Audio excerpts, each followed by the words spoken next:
weather is warming up, and that means families are spending more time outdoors. And we've had some beautiful days here in South Central Pennsylvania so far, but with all that sun comes the important reminders. So Dr. Vinitha Moopen from WellSpan Family and Pediatric Medicine in Rothsville is joining us now to talk more about sun safety. Always a good reminder to talk about that now that it is finally nice outside. All definitely. right. So when it comes to sun exposure and our kiddos, how long is too long to stay out in the sun? So you always want to, there's no time frame, but you always want to make sure that they're well hydrated. So no signs of headaches, dizziness, things like that. Make sure they're drinking all the time.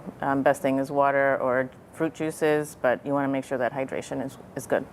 And we know when the sun is at its peak, it's probably for the best to stay out of sunlight, but that can be hard. Kids are at camp, they're doing all that kind of stuff.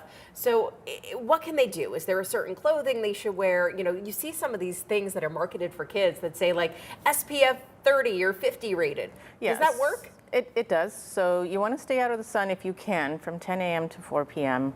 That's the peak UV time. There are clothes that are UPF rated. Those are good. Or anything that's like long sleeve that covers most, that is long, flowy, and is dense, so it's not letting the UV light in. And I know a lot of kids, if you see them at the beach or at the pool, they'll be wearing those bathing suits that are the long sleeve, like the rash guard almost looking kind of things. And yes, you can buy the cute little bathing suits for the kiddos, but when it comes to sun safety, maybe the long sleeve ones, the longer shorts, they're going in the water anyway. Right. They'll stay cool, right? That might be best for them. That's right. That's definitely best to cover as much as you possibly can, especially with, you want your eyes covered as well and your head covered as well, because ears and cheeks and shoulders are big problems. So you wanna cover as much as you possibly can. And we were just talking about the back of the ears, the back of the legs. Those are always the place that you forget when you got to wrestle the kids to get the sunscreen on them. All right. So when it comes to SPF, what is the level you should be looking at for kids? So minimum is 50. I would start around 30. They say that over 50, there's really not much in difference between protection. So start at 15 or 30 and go all the way up to 50. And how often should you reapply? That's the hard one, right? You remember when you get somewhere, all right, put the sunscreen on, but then how soon after do you need to reapply? So the recommendation is every 2 to 3 hours, or if they've been swimming or sweating a lot or you've wiped some of it off, you need to keep reapplying it and as much as you can. You need to see that it's on there. The ones that have color, the ones that appear thick, those are the ones that you want to focus on.